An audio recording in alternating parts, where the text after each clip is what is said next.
Hello everyone. Back again with film recaps.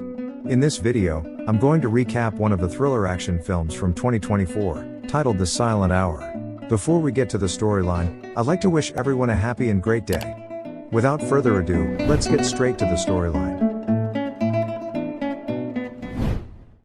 The movie opens with Detective Frank, who works in the homicide division, getting ready for his day. He soon receives a call from his beloved daughter, Sam, who lives far away with her mother. She invites him to visit her for an important event, and he promises to attend. He also says that he has prepared a gift for her, but won't reveal it now. After the call, Frank meets with his co-worker, Slater, and they set out to interrogate someone. Slater urges Frank not to mess things up again by acting recklessly, which could land them in a tough situation.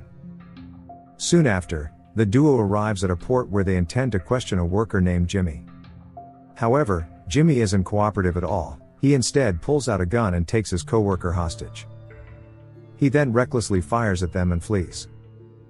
Frank begins to chase him into a maze of shipping containers. On the other hand, Jimmy continues to fire in random directions, until his bullets finally run out. Realizing this, he rushes to the main road, attempting to flee. But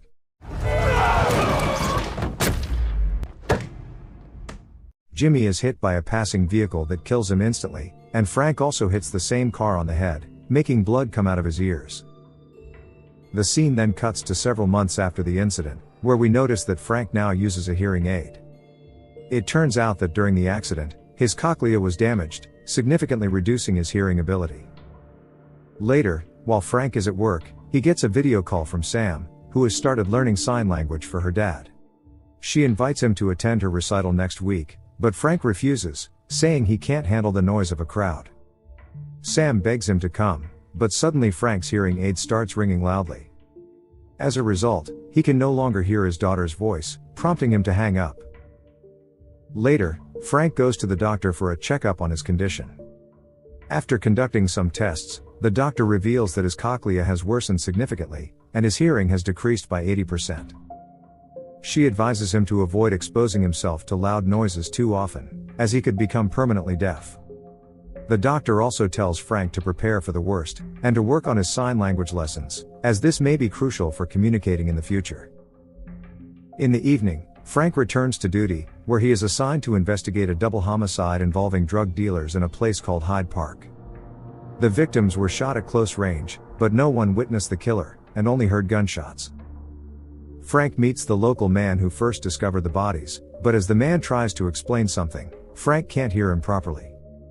Here, he starts getting a headache as the noise of the helicopter's beacon, the camera, and the siren all blur together. In the end, the frustrated cop can't stand it anymore and chooses to retreat to the car. The next evening, a dejected Frank is drinking alone at the bar when his co-worker Slater suddenly arrives. Frank then turns up the volume on his hearing aid to better understand him.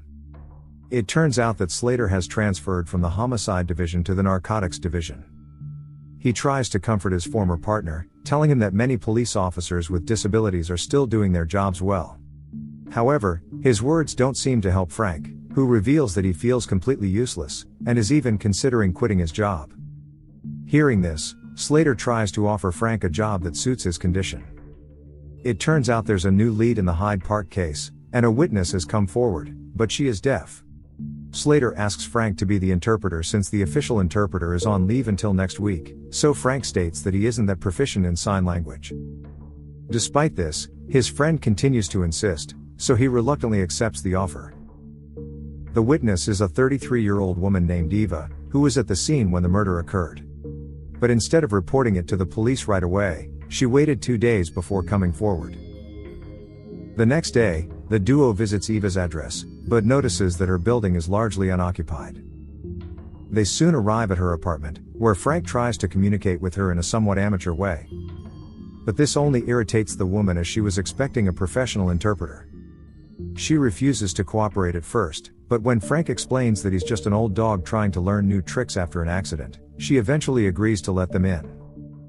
After this, Eva reveals that she's preparing to move out. It is because the building owner has evicted all the residents to transform the place into luxury condos. Slater then asks about the incident in Hyde Park, And we find out that although Eva is deaf, she can read lips. She reveals that on the night of the incident, she went outside to take some pictures, right when she saw a group of people fighting, and began recording it. Eva shows them the video, which ends with the shooting of 2 people. Upon seeing this, the cops are shocked, and Slater takes her phone as evidence, assuring her they'll return it soon. Eva expresses fear that if the murderers find out she spoke to the police, they'll kill her. And so, Frank promises that he won't let anything happen to her. He then heads to the bathroom, where he notices some medications on one of the shelves. Afterward, the cops decide to leave, and Slater reveals that he checked Eva's files and discovered she's been to rehab.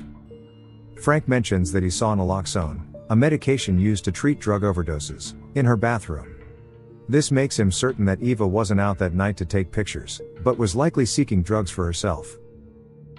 In the next scene, the cops drive away separately, with Slater taking Eva's phone as evidence.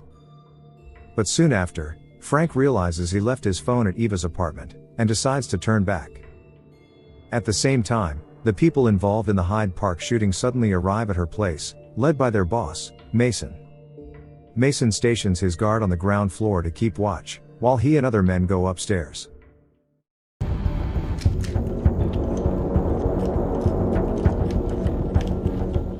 After a while, Frank returns to the apartment, and notices a man guarding Eva's door, which he finds strange, but he remains calm and casually walks past the man. Frank then slips upstairs via the emergency staircase, and quietly approaches Eva's window from outside. He notices her being interrogated by Mason. The terrified Eva writes on a piece of paper and pleads with them not to hurt her. Meanwhile, Frank tries to listen, but struggles as the battery in his hearing aid is running low. Mason also asks Eva if anyone else has seen the video she recorded. She firmly says no, but Mason doesn't believe her, and prepares to kill her with an injection. With no other option, Frank breaks the glass window and enters inside. He grabs the guns from Mason and his henchman, Angel, and threatens to kill them unless they cooperate. Suddenly, another of Mason's henchmen enters the room with a gun, and this sparks a shootout where Frank accidentally ends up shooting Angel. In the chaos, Frank and Eva manage to make a run for it. A furious Mason orders his men to scatter and surround the building, ensuring that the two cannot escape. Meanwhile, Frank and Eva manage to hide in an empty apartment. She wonders how the criminals found her, and why they came to her only after she handed over the video to the police. Hearing this, Frank realizes that there must be a mole in the police force who leaked her information. He also accuses Eva of going out that night not to take photos, but to buy drugs. However, the woman insists she no longer uses drugs, and it is a thing of the past. She explains that she went out that night to celebrate because a gallery had offered to exhibit her photos. Eva admits she only reported the incident after 2 days because she was scared, as one of the victims was her former drug dealer. Next, Frank decides to go outside for a short while, hoping to find any residents with a phone so he can call the police. After he leaves, Eva tries to seek help by waving to a resident in the building across the street, but her efforts prove fruitless as no one seems to notice her. Then, she spots a police car parked in the lot and believes help has arrived. But to her dismay, she notices that these officers are actually working with the gangsters and have come to help them. Meanwhile, a medic arrives at the building to help Angel, who was shot earlier. She begins to treat him, with Mason assisting as best he can. However, moments later, he suddenly notices Frank's phone there and is shocked. Mason immediately alerts his team, realizing that Frank doesn't have his phone, and is likely searching for one to call the police. He orders his men, the police, to search every room in the building to find the two. He also instructs them to intercept any 911 calls from the building, and redirect them to their own lines. Elsewhere, Frank returns to Eva empty-handed after his unsuccessful search for a phone. She then tells him about how the cops are collaborating with the gangsters. Stunned, Frank realizes that Mason himself is a corrupt cop involved with the drug dealers. It means that every move he makes could be anticipated by Mason and his team. But just when all hope seems lost, Frank comes up with a plan and rushes toward the elevator. Meanwhile, the villains are monitoring the CCTV feeds, and finally spot Eva and Frank on the 6th floor. We then realize that the duo has actually been searching for the emergency intercom inside the elevator. Frank desperately calls for help through the intercom, and simply requests that they contact Detective Slater, the only person he trusts in this dire situation. But unfortunately, we only hear automated responses from the other end. The duo then tries to leave the elevator, but is attacked by the cops, forcing them to retreat inside. At the same time, Mason receives news about Frank's location and heads toward the elevator, leaving the apartment unguarded. Here, Frank quickly takes down the CCTV, and presses various buttons to confuse the gangsters. The two eventually get off on the 10th floor, and go inside Eva's apartment to retrieve his phone. There, they find Angel, with the medic. But then, the latter refuses to get involved, claiming it's not part of her job. Angel quickly calls Mason for help, but Eva quickly knocks him out.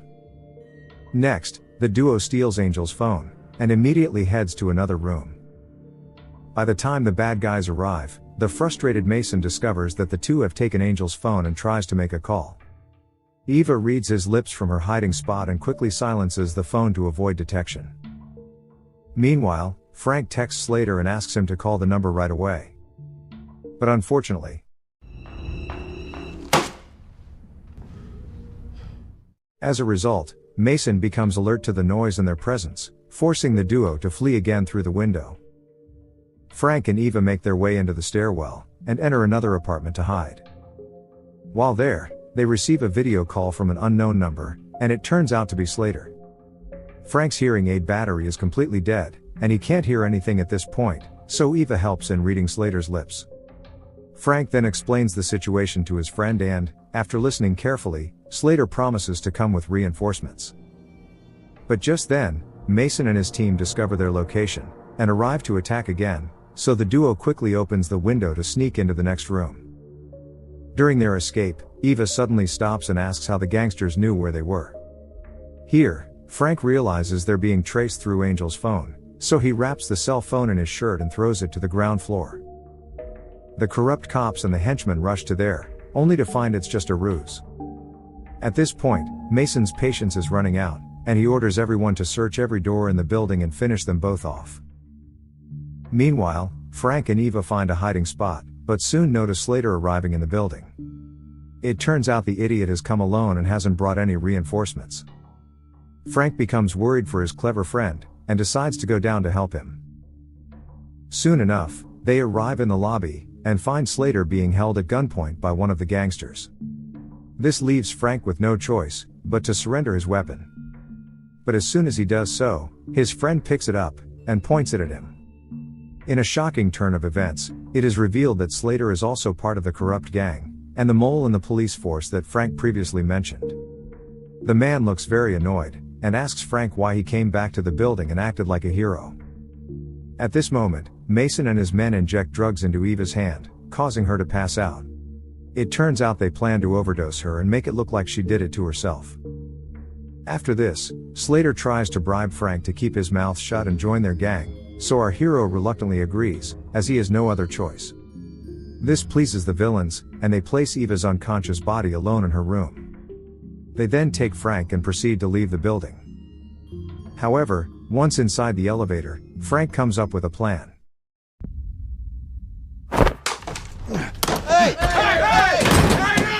He grabs the cop's gun and closes the elevator door by pressing the button, trapping them inside for a while.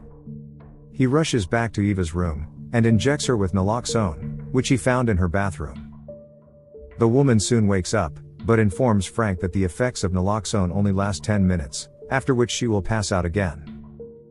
Meanwhile, Mason orders his men to surround the building and search every corner. He tells them to block all exits, and decides to kill Frank by himself this time. Elsewhere, Frank hands Eva the gun and tells her to shoot anyone who enters the window. He then begins pouring petrol all over the place. Without wasting any time, Frank quickly lights the fire.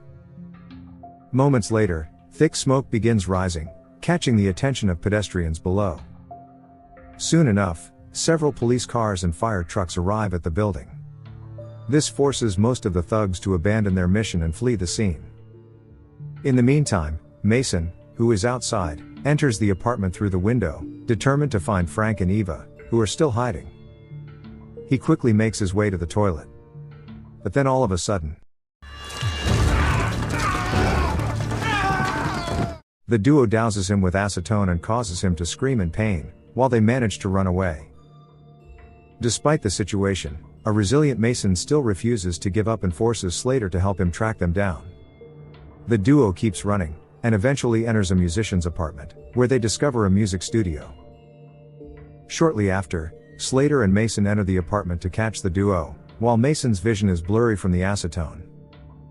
Then, as Slater enters one of the rooms, Eva and Frank suddenly blast metal music at an ear-shattering volume, causing his eardrums to burst.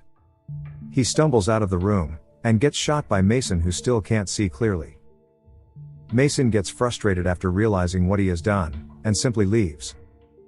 Soon after, Slater ends up passing away, while Eva's naloxone wears off, causing her to lose consciousness. A worried Frank tries to revive her, but he senses someone coming and quickly hides. Mason, who shows up, is surprised to see the unconscious woman. But then suddenly, Frank sneaks up and knocks him out with a guitar. After that, he carries the unconscious Eva and rushes out of the burning building as fast as he can. Frank hands over Eva's unconscious body to the ambulance crew. They use emergency methods to resuscitate her, while Frank watches, full of worry. The scene then abruptly cuts to the future, where we see Frank finally attending his daughter's recital. Before the film ends, Eva arrives and sits beside Frank, before taking his hand. She survived the ordeal, and now the two appear to be in a relationship. Okay guys, thanks for watching. See you again in the next video.